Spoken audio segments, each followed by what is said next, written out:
también a mi pastor que me dio la oportunidad de poder traer la enseñanza de hoy, ¿verdad, hermano? Y qué bello es adorar y exaltar su bendito nombre. Amén. Gloria a Jesús. ¿Verdad, hermanos? Yo sé que muchos no estuvieron la vez pasada que les di la enseñanza. Quisiera hacer un pequeño recordatorio, ¿verdad?, de la enseñanza que di la vez pasada. No sé si me están tomando asiento. ¿Verdad? La vez pasada que me tocó traer la enseñanza, conocimos cómo nació la iglesia primitiva, ¿verdad? Amén. Que fue el día de Pentecostés. Ese día nació la iglesia. Tenemos que entender también, ¿verdad?, que la iglesia viene de raíces judías. Nuestro Señor fue judío, los apóstoles fueron judíos y todos los profetas también fueron judíos. El pueblo que estuvo cautivo pues fue también el pueblo de Israel, ese fue el pueblo que estuvo cautivo. Y así se fue dando, ¿verdad? Sabemos que esa es nuestras raíces judías.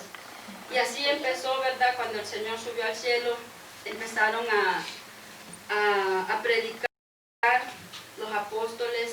Sabemos que empezó la persecución y hasta el año 350, ¿verdad?, que vino el emperador romano Constantino, ¿verdad? Él fue el que tuvo una visión, vio una cruz y bajo esa señal él venció en una batalla que tenía que ir, y desde entonces él introdujo a la iglesia en lo que es el Imperio Romano. Ya después ya no eran perseguidos los cristianos, sino que era perseguido el que no era cristiano. Y así se fue metiendo herejías a la iglesia, ¿verdad? Con los romanos se fue metiendo muchas herejías, de que ya no era Jesucristo, sino que había una persona que era el puente lo que era el Papa, lo que era el obispo, ¿verdad?, que era el que era la fuente de que es de Dios con el hombre, con ese hombre, el obispo, con las personas, ¿verdad? Así se fue dando más herejía de que María era la sucesora, también que ya no era Jesús solamente, sino que también María, se fue viendo el agua bendita, y muchas más herejías que empezaron a surgir en la iglesia. Pero hubo en el año 1550 en que vino un alemán, Martín Lutero, ¿verdad?, que él fue que empezó a leer la Biblia y empezó a decir las herejías son falsas enseñanzas, ¿verdad? Él empezó a mostrar que la Biblia decía una cosa y Roma decía otra cosa. Entonces nos empezaron a llamar a nosotros como protestantes o hermanos separados. Y hasta el día de hoy, ¿verdad?, que la iglesia sigue separada de lo que es la iglesia católica por las herejías que había ingresado a la iglesia. Entonces tenemos que entender que Israel tiene mucho que ver con nosotros. ¿Por qué? Israel es el pueblo escogido de Dios. Nosotros somos la iglesia redimida de Dios. Como decía mi pastor el otro día, para Israel hay promesas terrenales y para nosotros promesas celestiales. Amén. Gloria a Dios. Y así quisiera que me acompañaran en Romanos 11:1.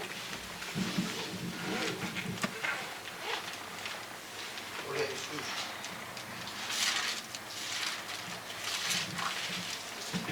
Entonces vamos a aprender un poquito, ¿verdad?, de lo que significa Israel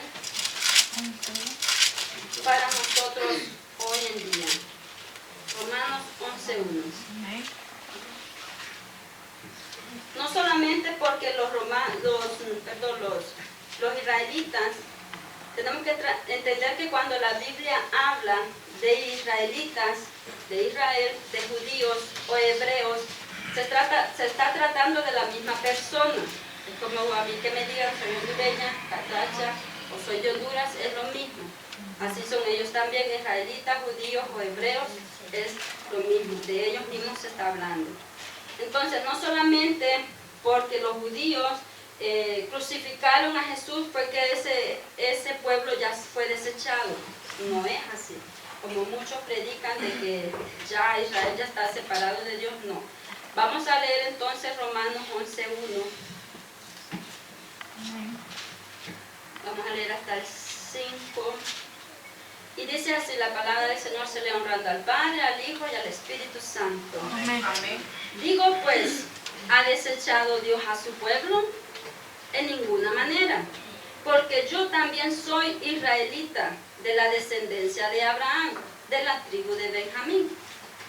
No ha desechado Dios a su pueblo, al cual desde antes conoció. ¿O no sabéis que dice de Elías las Escrituras, como invoca a Dios contra Israel, diciendo: Señor, a tus profetas han dado muerte, y a tus altares han derribado, y solo yo he quedado, y procuran matarme? Pero, ¿qué le dice la divina respuesta? Me he reservado 7,000 hombres que no han doblado la rodilla delante de Baal. Amén. ¿Se pueden sentar? Entonces, como podemos ver, Dios no ha desechado a su pueblo. Su pueblo siempre sigue en pie. Su pueblo escogido, ¿verdad?, de que son los israelitas. Siempre en Israel, aunque todavía muchos no creen en Jesús, hay un pequeño remanente que sí cree. Y a ellos se les llaman judíos mesiánicos. Mesiánicos de la palabra Mesías, ¿verdad? Mesías. Nosotros somos cristianos porque estamos derivados de la palabra Cristo. Somos cristianos. Ellos son judíos mesiánicos que son del Mesías. Amén. Amén, aleluya. Entonces, vamos a leer ahí mismo en el 11, ¿verdad? Amén. El 11. Digo pues, ¿han tropezado los de Israel para que cayesen? En ninguna manera. Pero por su transgresión vino la salvación a los gentiles para provocarles celos. Entonces, por la dureza de su corazón, por la transgresión que ellos hicieron, por ese acto de matar al Mesías, nosotros logramos salvación. Por ello nosotros estamos logrando la salvación. Dice el 13, porque a vosotros habló, gentiles, por cuanto yo soy apóstol de los gentiles, honro mi ministerio, decía el apóstol Pablo. Como podíamos ver la vez pasada, ¿verdad? Se dice que Pablo encaró a lo que es al apóstol Pedro, porque andaba judaizando a los gentiles. Entonces le dice: deja que los gentiles vivan como gentiles y los judíos como judíos. Por eso nosotros debemos de entender, nosotros no hacemos un Shabbat, que es el sábado, que ellos reservan el sábado, o otras fiestas que ellos celebran, porque así como ellos tienen sus fiestas o su sábado, que todavía no lo han dejado, porque dijo Cristo que Él se volvió nuestro sábado, nuestro descanso. Él es nuestro Shabbat. Gloria a Dios, aleluya. Y la Amén, aleluya. dice su palabra, entonces Él se volvió nuestro descanso. Entonces, por la dureza de ellos, por el hecho de que rechazaron a Jesús, usted y yo hoy logramos salvación. Amén. ¿Verdad? Si vamos a leer también el capítulo 17, y dice así: pues si algunas de las ramas fueron desgajadas, y tú siendo olivo silvestre, queridos hermanos, somos nosotros, los gentiles. Debemos de entender que en la Biblia solo habla de dos clases de personas: los judíos y nosotros que no somos judíos. Nos llaman gentiles. Ya pueden ser alemanes, ya pueden ser franceses, pueden ser hondureños, de donde sean. Cuando no son judíos, somos nosotros gentiles. Todos los demás somos gentiles. Así está dividida la Biblia con gentiles y judíos. Entonces estamos en el 17, ¿verdad? Dice: siendo el olivo silvestre, ha sido injertado en el lugar de ellas, y ha sido hecho partícipe de la raíz y de la rica savia del olivo. Entonces, como ellos rechazaron a Jesús, nosotros ahora también somos injertados. Amén. Aleluya.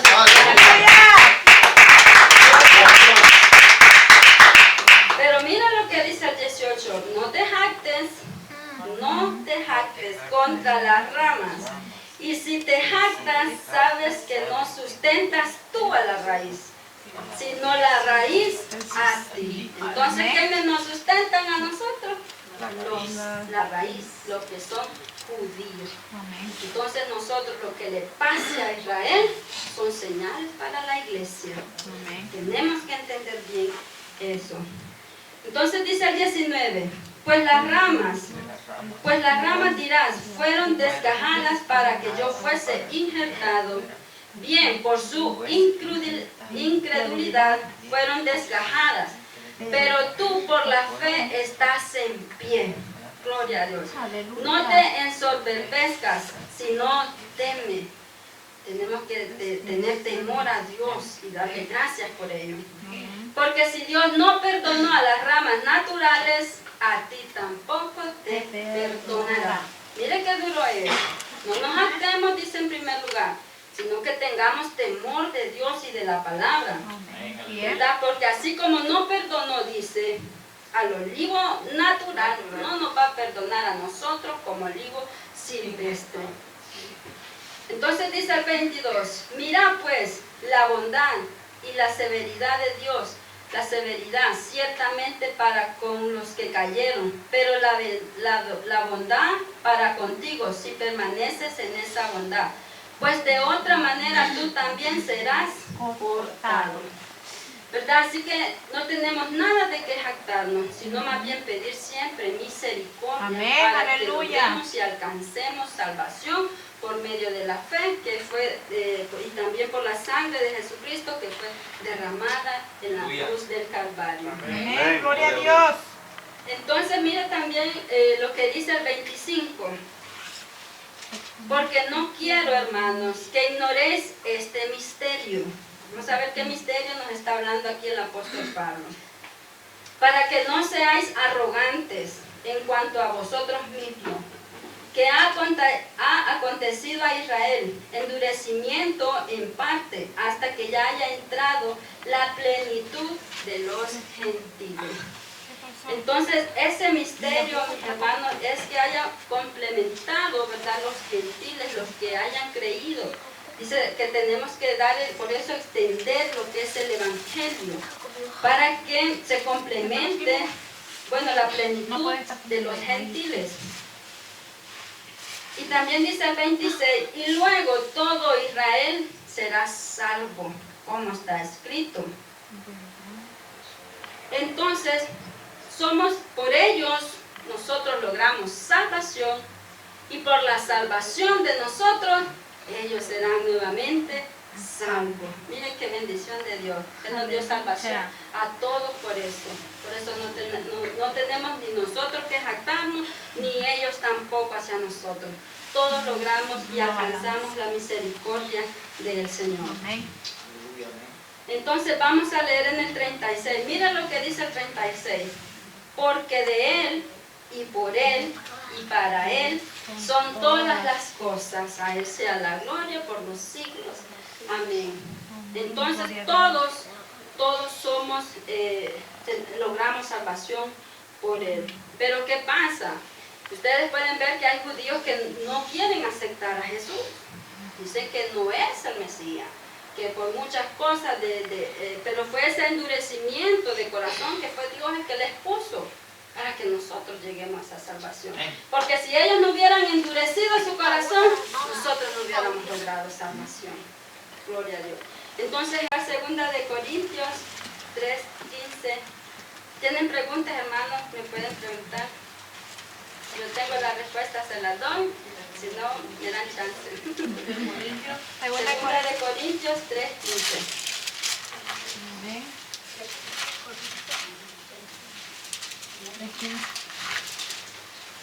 Segunda de Corintios 3:15. Mira lo que dice ahí. Y aún hasta el día de hoy, cuando se lee a Moisés, el velo está puesto sobre el corazón de ellos. Cuando ellos leen a Moisés, se está hablando los 5 libros, ¿verdad? Lo que es la Torá, le llaman ellos, ¿verdad? Lo que son los 5 primeros libros de la Biblia que fueron escritos por Moisés. Esa es la ley de ellos, de los judíos. Entonces dice, aún hasta el día de hoy, cuando se lee a Moisés, el velo está puesto sobre el corazón de ellos. Pero cuando se conviertan al Señor, el velo se quitará. Primeramente hay que creer, primeramente hay que convertirse, y dice que ese velo se quitará en ellos, en los judíos. ¿Verdad? Entonces, quiero que vean un video, ¿verdad? Para seguir la enseñanza.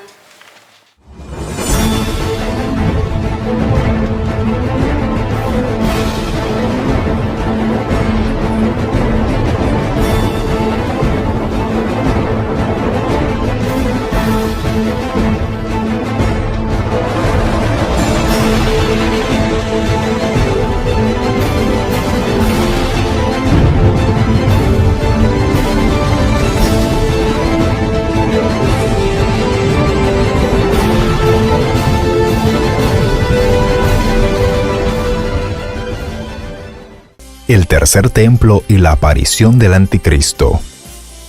La Biblia enseña claramente que un tercer templo se construirá en un futuro no muy lejano. El primer templo fue el que Salomón construyó y fue destruido en el año 586 a.C. El segundo templo, que estuvo vigente desde el 516 a.C. al 70 después de Cristo, fue construido después que los judíos regresaron de la cautividad babilónica. La plataforma en que estaba sentado fue ampliada y embellecida por el rey Herodes, al igual que el templo en sí, pero como los sacrificios nunca fueron detenidos durante esta renovación y ampliación, el nuevo templo fue todavía considerado como el segundo templo. El tercer templo existirá durante la gran tribulación. Daniel se refiere a este templo cuando dice que el príncipe que ha de venir, el anticristo, entrará en él y detendrá los sacrificios en el medio de la tribulación. Daniel 9:27.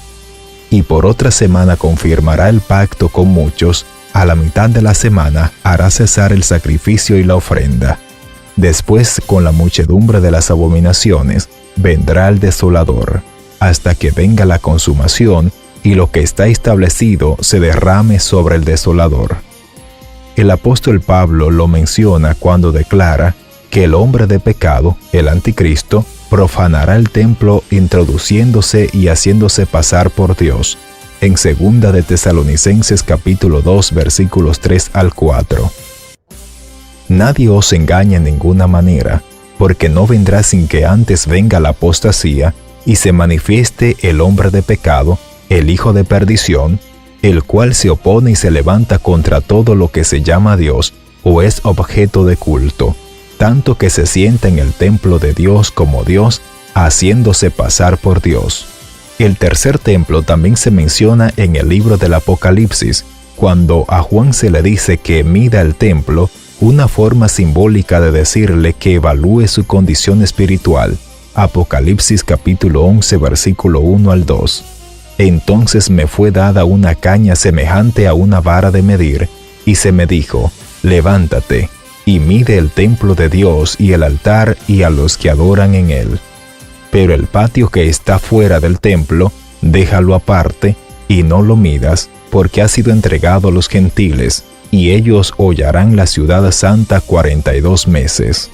¿Cuándo se construirá el tercer templo? La Biblia no revela la respuesta a este interrogante. Todo lo que dice con exactitud es que el templo estará físicamente cuando el anticristo se revele, 2 Tesalonicenses 2, 3 al 4, y que será en medio de la gran tribulación, Daniel 9:27.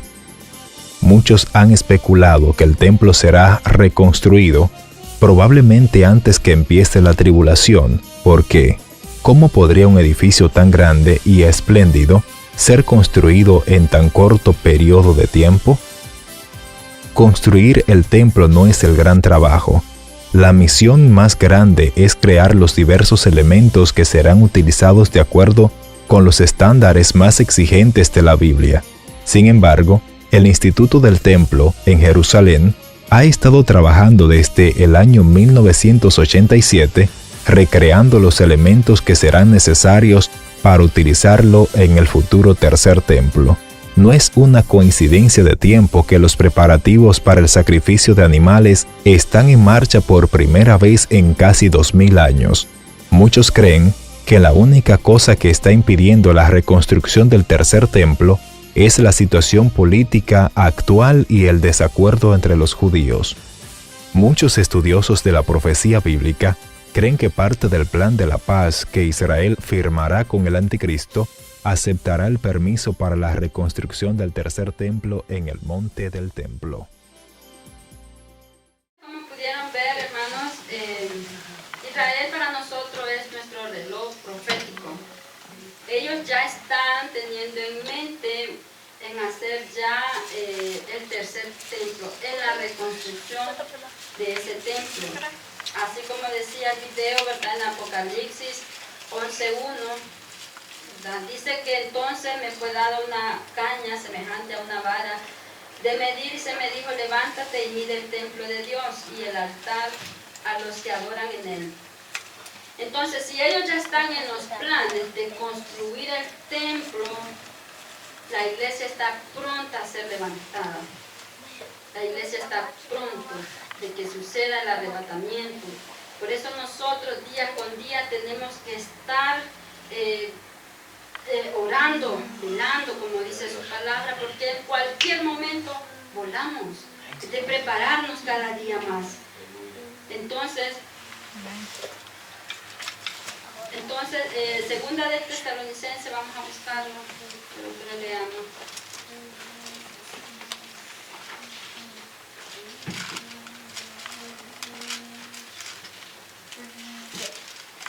Segunda de Tesalonicenses 2:4. Dice así, el cual se opone y se levanta contra todo lo que se llama Dios y es objeto de culto, tanto que se sienta en el templo de Dios como Dios, haciéndose pasar por Dios.